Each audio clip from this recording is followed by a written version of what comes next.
Hello दोस्तों, मेरा नाम उत्तम कुमार है। मैं झारखंड में एक आदिवासी इलाके का सुंदर गांव का रहने वाला हूं। ये जो घटना मैं जिक्र करने जा रहा हूं वो साल 2009 का है। उस समय मेरे गांव तक में बिजली नहीं पहुंची थी। 2016 में जाकर हमें बिजली देखने को मिली। उससे पहले मेरे गांव में रात को घनघोर अंधेरा छा जाता था। शाम को अंधेरा होते ही बहुत कम लोग बाहर देखने को मिलते थे। मेरा गांव थोड़ा नक्सली इलाके में भी आता था, इसीलिए भी लोग शाम होते ही घर में घुस जाते थे। घटना बरसात के दिनों की है। एक दिन मैं अपनी साइकिल से कुछ सामान खरीद के मार्केट गया था। कुछ सामान खरीदने मार्केट गया था, जो कि लगभग 9-10 किलोमीटर दूर है। मेरे घर से सामान खरीदते खरीदते पता ही नहीं चला कब अंधेरा हो गया। अंधेरे होते ही बारिश भी शुरू हो गई। ऐसा बारिश थी जो कि रुकने का नाम ही नहीं ले रही थी। बारिश के चलते मुझे दुकान के सामने रुकना पड़ा। रात करीब 9:30-10 बज गए थे। उस समय बारिश थोड़ी कम हुई, लेकिन थमी नहीं थी। जब तक पूरी तरह बारिश ना रुक जाए मैं वहाँ से नहीं जा सकता था, इसीलिए मजबूरी में मुझे रुकना पड़ा। लगभग 10 बजे मार्केट पूरा सुनसान हो गया था। मैं अकेला वहाँ अपने साइकिल और सामान के साथ खड़ा रहा। फिर रात करीब 10:30 बजे पूरी बारिश रुक गई। मैं खुश होकर भगवान का शुक्रिया अदा कर रहा था, लेकिन मुझे क्या पता था आगे जो होने वाला था उसके बारे में। बारिश रुकते ही मैं घर जाने लगा था, लेकिन कीचड़ और पत्थर के कारण ज़्यादा स्पीड में नहीं जा पा रहा था। ऊपर से एक हाथ में टॉर्च और एक हाथ में हैंडल।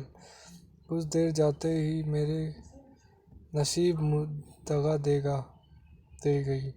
लगभग 1-2 किलोमीटर दूर पहले मेरी साइकिल का टायर फट गया।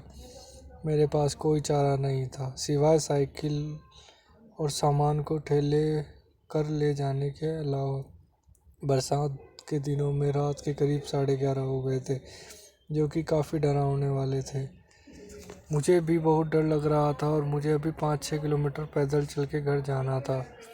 गांव पहुंचने में करीब 2-3 किलोमीटर बाकी थे और टाइम करीब 12 साढ़े 12 का हो गया था। घनी रात थी, सुनसान जगह थी। उस समय कुछ मुझे बारात में बैंड बाजे की आवाज़ सुनाई दी। मैं खुश हो गया और सोचने लगा चलो अब लोग हैं इधर, और ऊपर से बाराती। मेरा डर ख़त्म होने लगा। जैसे ही करीब जा रहा था मुझे आवाज़ ज़ोर ज़ोर से सुनाई दे रही थी। मैं खुश हो जा रहा था, लेकिन ये खुशी थी जो डर में बदलने वाली थी। मुझे ज़रा भी अंदाज़ा नहीं था। जैसे ही मैंने करीब पहुंचा, जो मैंने देखा उसे देख के मेरे पैरों तले ज़मीन खिसक गई थी।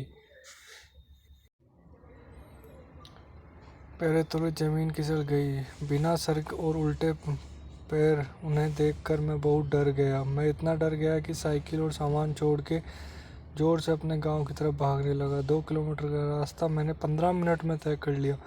घर पहुंचते ही मैंने माँ को, अपने पिताजी को सब बताया। वह सुनकर वह हैरान हो गए। उन्होंने साइकिल और सामान के बारे में पूछा तो मैंने बताया कि मैंने डर के मारे सब छोड़ छाड़ के भाग आया। फिर हमने तय किया कि सुबह जल्दी जाके देखेंगे। अगर नसीब अच्छा हुआ तो सामान और साइकिल दोनों मिल जाएंगे। फिर मैं अपने पिताजी सुबह सुबह उस जगह गए जहाँ मैंने सामान और साइकिल छोड़ के भागा था। वहाँ जाके देखा तो साइकिल और बिखरी हुई सामान मिले। फिर पिताजी ने पूछा, कहाँ तुमने वो बिना सर के उल्टे पैर वाले भूतों को देखा था? मैं वहाँ उनको ले गया तो वहाँ पर कुछ बड़े बड़े पैरों के निशान थे। फिर हम लोग साइकिल को लेकर घर आ गए। उसी रात मेरे नसीब अच्छी थी जो मैं बच गया। भयानक रात को मैं कभी नहीं भूल पाऊँगा। ये डरावनी कहानी आपको कैसी लगी? आशा करता हूँ आपको सुनने में मज़ा आया होगा। तो आपको ऐसी ही डरावनी कहानियाँ और सुनने के लिए हमारे चैनल को अधिक से अधिक सब्सक्राइब करें, शेयर करें और कमेंट करें। धन्यवाद। प्लीज़ चैनल को सब्सक्राइब अवश्य करें।